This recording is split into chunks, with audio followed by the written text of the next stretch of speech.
Snapdragon 8 Elite, c'est ce qu'il y a à l'intérieur de ce téléphone qui coûte moins cher que la plupart des modèles phares. Realme a lancé le GT 8 Pro. Je l'ai testé pendant 2 semaines d'affilée. Jeu, appareil photo, test de résistance. Voici ce que j'ai découvert. Aujourd'hui, nous allons analyser honnêtement le système photo, les performances brutes et les longues sessions de jeu pour voir si le système de refroidissement fonctionne vraiment. En plus, je vais vous parler de 2 choses qui m'ont surpris, l'une agréable et l'autre un peu moins. Restez avec nous.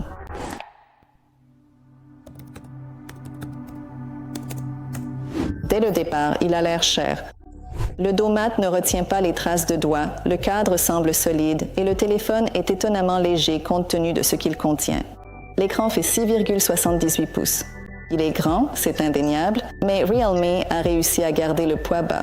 Votre main ne se fatigue pas même après une longue session de jeu. Une chose dont je dois vous avertir tout de suite, il n'y a pas de recharge sans fil. C'est un inconvénient important pour cette gamme de prix, mais la charge filaire est de 120 watts et vous obtenez une charge complète en moins de 30 minutes. Alors choisissez ce qui vous convient.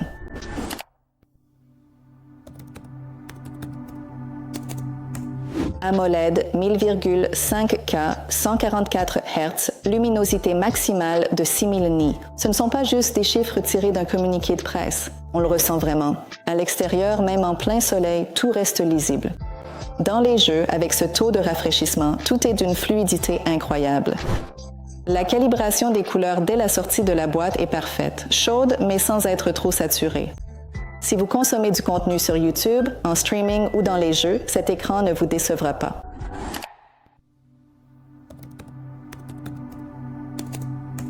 Le Snapdragon 8 Elite est la même puce que celle du Galaxy S25 Ultra.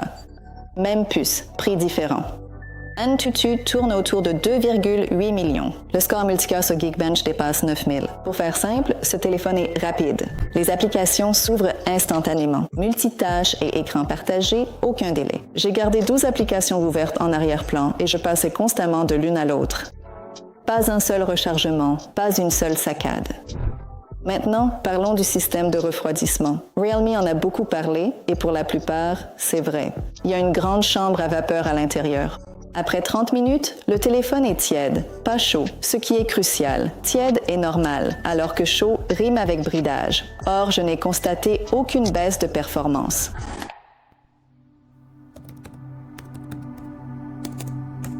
« 50 mégapixels, Sony Litty 9 Cent, un grand capteur avec une large ouverture. Les photos prises en journée sont vraiment impressionnantes. Des contours nets, des couleurs naturelles et une bonne plage dynamique. Realme s'est clairement éloigné du rendu trop traité et trop saturé qui gâche les appareils photo de nombreux téléphones Android. Le traitement est maîtrisé mais pas agressif, et c'est ainsi que je le décrirais. Le mode nuit est efficace et l'IA de Realme révèle parfaitement les détails en basse lumière. Cela n'atteint pas tout à fait le niveau du Pixel, mais c'est vraiment compétitif. Il y a un zoom optique 3 fois et un téléobjectif périscopique. Au zoom 3 fois, c'est excellent, propre, net, de superbes portraits. Au zoom numérique 10 fois, il s'en sort mieux que la plupart des smartphones de milieu de gamme, mais il y aura un peu de flou. Je sais à quoi m'attendre avec le zoom numérique, donc il n'y aura pas de déception. 4K à 60 images par seconde. La stabilisation est bonne, pas la meilleure de sa catégorie, mais elle fait le travail. Filmer en vlog à main levée ne pose aucun problème. Pour les prises de vue d'action, il vaut mieux utiliser un stabilisateur.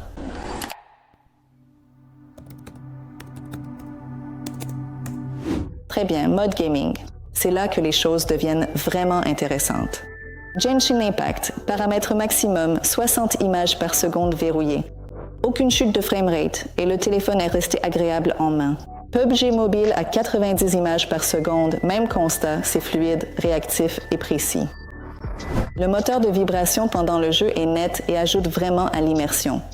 Les haut-parleurs stéréo sont puissants et offrent une bonne séparation des canaux.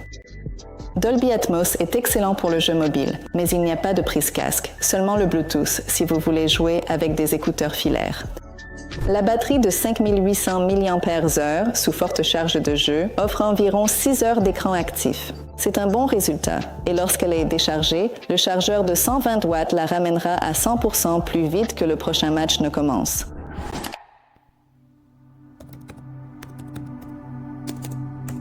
Realme UI 6.0 sous Android 15 s'est épuré avec nettement moins de bloatware préinstallé que dans les versions précédentes. Les gestes fonctionnent de manière fluide. Il y a quelques applications propriétaires de Realme que vous n'ouvrirez probablement jamais, mais rien d'intrusif. La fonctionnalité que j'ai utilisée tous les jours était l'assistant de jeu en surimpression, avec des statistiques rapides sur la batterie, un bloqueur de notifications, un compteur de fréquence d'image. Pratique.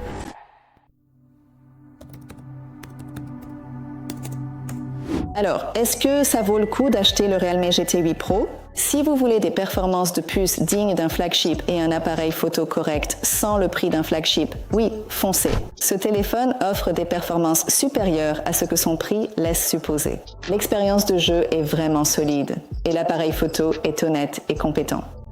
Il y a de vrais inconvénients, pas de recharge sans fil, pas de prise casque. Mais à ce prix-là, il est difficile de contester la valeur que vous obtenez ici.